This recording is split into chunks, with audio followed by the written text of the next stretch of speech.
একজন প্রবাসী কতটা অসহায় হতে পারে, একজন প্রবাসী কতটা নিরীহ হতে পারে, এই ভিডিওটা না দেখলে আসলে বুঝতে পারতাম না। পৃথিবীতে যদি কোনো অসহায় মানুষ থেকে থাকে, নিরীহ মানুষ থেকে থাকে, তাহলে হচ্ছে প্রবাসীরা। প্রবাসীরা যে কতটা কষ্ট করে কাজ করে, কতটা যুদ্ধ করে দেশে টাকা পাঠায় পরিবারে হাসি ফোটানোর জন্য, পরিবারের মানুষকে ভালো রাখার জন্য, এটা যদি পরিবারের মানুষ বুঝতো তাহলে কখনোই একজন প্রবাসীকে প্রবাসী হতে দিত না।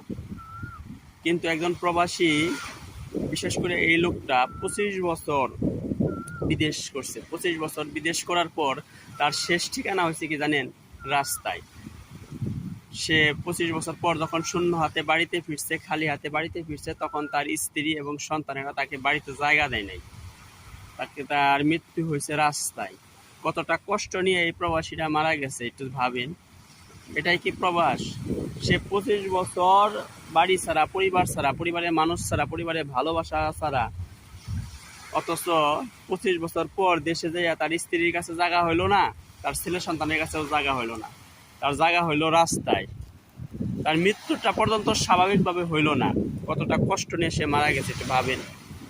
এটাই কি প্রবাস?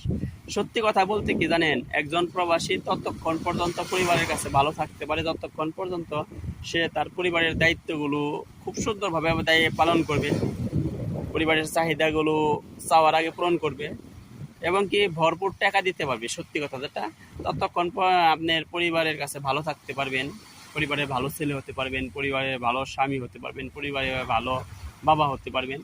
কিন্তু যতক্ষণ আপনি টাকা না দিতে পারবেন, বা কোনো সময় যদি টাকা দেওয়া বন্ধ করে দেন, আপনার চাইতে খারাপ পৃথিবীতে কোনো মানুষ হবে না পরিবারের কাছে। পরিবারের কাছে যে আপনি কতটুকু বোঝা হয়ে যাবেন তখন বুঝতে পারবেন। এটার নাম কি জীবন? এটার জন্য কি প্রবাস থাকি?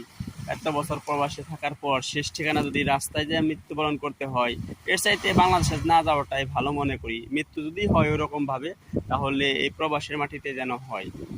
তো অনেকেই কমেন্টস করবেন যে ভাই কেন এই ধরনের কথা বলেন।